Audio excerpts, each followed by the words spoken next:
এই জন্য বুদ্ধিমানের কাজ হলো জুমার দিন যখন আসবে বন্ধু, সব কাজ কমপ্লিট করে তুমি মসজিদে চলে যাও, যেন তোমার পিছু টান না থাকে। বলে কেন?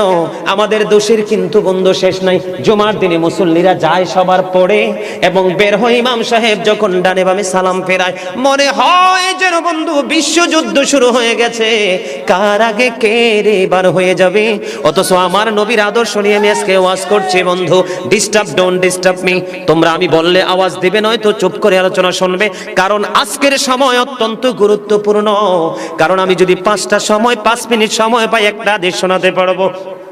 হয়তো বা এই একটা হাদিসে আপনাদের কারো না কারো হৃদয়ে ছুঁয়ে যেতে পারে, আর এটাই আপনার জীবনের জন্য, হেদায়েতের জন্য যথেষ্ট হতে পারে। বন্ধু, মুসল্লিরা যায় রে সবার পরে, বের হয়ে আসে সবার আগে। এটা মুসলমানের কখনো চরিত্র হতে পারে না, তাকওয়া সম্পূর্ণ ব্যক্তির আদর্শ কখনো হতে পারে না। হাদিস শরীফ খুলে দেখি বন্ধু, আমার নবী বলেছেন, রে আমার উম্মত, জুমার দিন সাইয়্যিদুল আইয়াম, সব দিনের চাইতে শ্রেষ্ঠ। ঈদুল ফিতর, ঈদুল আজহার দিনের চাইতেও দামি। এই জুমার দিনের ফজিলত বরকত নিয়ে আলোচনা করলে বন্ধু রাত একটাই কভার করা যাবে না, এত বরকত এই জুমার দিনের। আমার নবী বলেছে, উম্মতের দল, জুমার দিনে কেউ যদি সবার আগে মসজিদে যায় আর সবার পরে যদি কেউ মসজিদ থেকে বের হয়, আপনি যাবেন সবার আগে, যাওয়ার আগে সুন্দর করে গোসল করবেন, উত্তম জামা, নতুন জামা পরবেন, আতর গোলাপ লাগাবেন। আপনি রাস্তা দিয়ে হেঁটে গেলে মানুষ যেন বলতে পারে যে মসজিদের মুসল্লি হেঁটে যায়।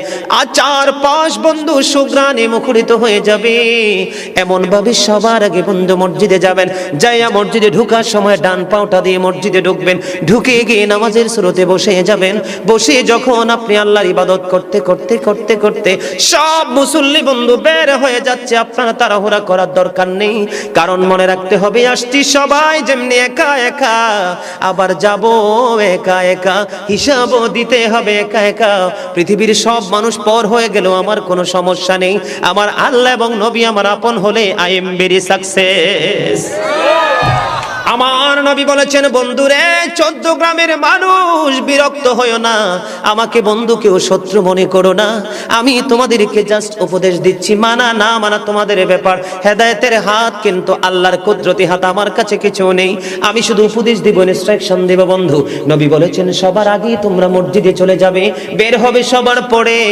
যার বাড়ি যত দূর, তোমার যত কদম বেশি লাগবে যাইতে, প্রত্যেকটা কদমের বিনিময় তোমার আমল নামায় 1 বছরের নফল ইবাদতের সওয়াব দেওয়া হবে। বন্ধু, হৃদয় খুলে শোনো, যারা মসজিদে যাওয়ার অভ্যস্ত আছে, বেশি বেশি করে মসজিদে যাও। গাড়িতে চড়ে, অটোতে করে, রিক্সাতে করে যাও না, প্রয়োজনে 15 মিনিট আগে হেঁটে হেঁটে মসজিদে আসবে। প্রত্যেকটা কদমে কদমে তোমার গুনাহ ঝরতে থাকবে।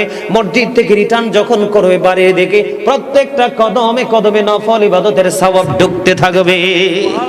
জোরে জোরে বন্ধু সুবহানাল্লাহ, আর জোরে সুবহানাল্লাহ।